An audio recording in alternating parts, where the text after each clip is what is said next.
Omuleberezi wa Nkole Diocese Bishop Sheldon Musgwa niwe yayebembera okushaba oku kandi yashaba abeegi kwekwasa Ruhanga hamwe n'okuba abacuruzi.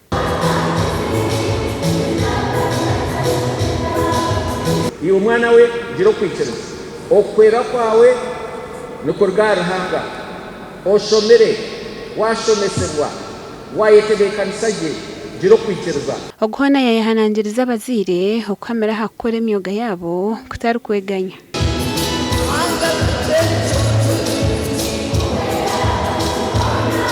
Abazaire bamwe nango omwe nibayikiriza n'omubafumu omuzaire kwara akureetere ebyo ebintu nakukayirizi oginage kuri ozo wachapule inakushabire kwata Mbarara Municipal School eryo mu Mbarara City South for 2 consecutive years okasetingira abana ba Mbarara Municipal School ebizamu.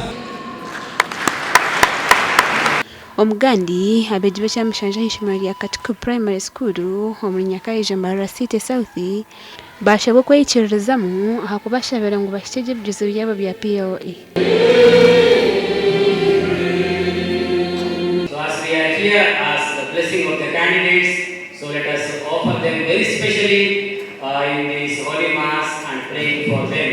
Ekifumo ekitwaga kuzamu n'ekifumo kiri barugwa omubijuzo byabo ya PLA nibaja kutaha baje bashanga abazaire babo ntubashaba kubarinda gye. Tugume Silva ori mukuru w'ishomero eri nagira ngu nk'ishomero bakoze kyona ekiri kwetagisa okureba ngu abeegi babahika kandi tibaine bwo babona.